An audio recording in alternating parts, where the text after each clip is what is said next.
My name is Madison Herrig, and this is my informative speech. Here is my audience.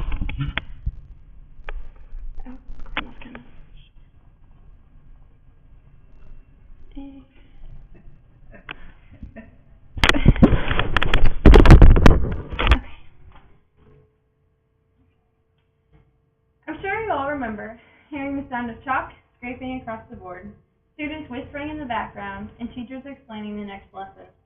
You're pretty fortunate to have heard all of these things and many more throughout your long educational careers.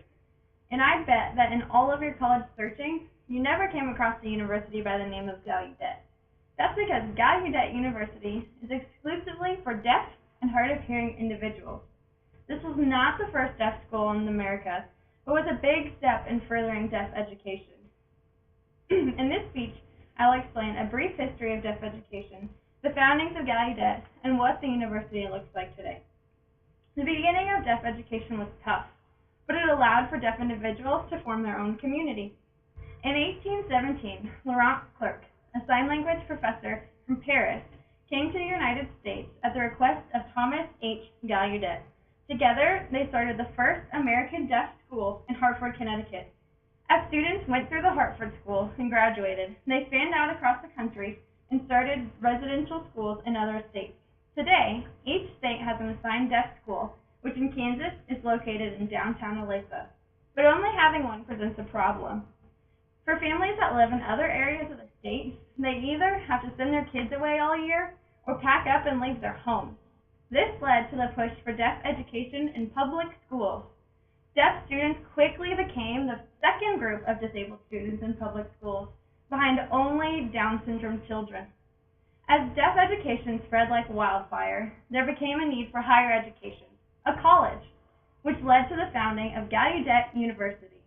Under an act of Congress in 1864, the official charter was signed by President Abraham Lincoln, and Gallaudet University was built in Washington, D.C. Even today, it remains the world's only university that provides programs and services for deaf students. The founding of Gallaudet allowed for deaf individuals to receive education in jobs of fields of their choice, instead of just teaching. Today, Gallaudet spans all areas of interest and even all ages. Under the umbrella of the university is the Laurent Clerc Deaf Education Center, which consists of the Kindle Demonstration Elementary School for ages infancy with parents through 8th graders, and the Model Secondary School, which consists of grades 9 through 12. Degrees range from Bachelor's of Arts, Bachelor's of Science, and graduate degrees in a wide variety of majors that you would find at any other university in the country.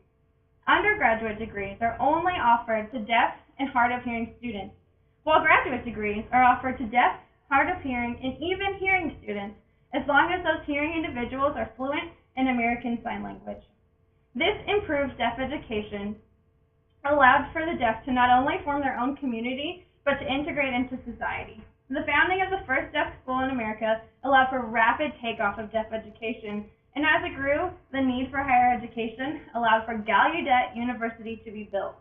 This broke ground for deaf individuals in not only America, but all over the world to receive degrees and jobs as highly functioning members of society. While deaf culture has been somewhat underappreciated in society, the community has done an excellent job of paving the way for themselves to reach their full potential. All the facts from this speech were received from Gallaudet.edu, the textbook Signing Naturally, Units 7 through 12, and Mr. Michael Hernandez, instructor of SPED 502 American Sign Language Level 2 at the University of Kansas.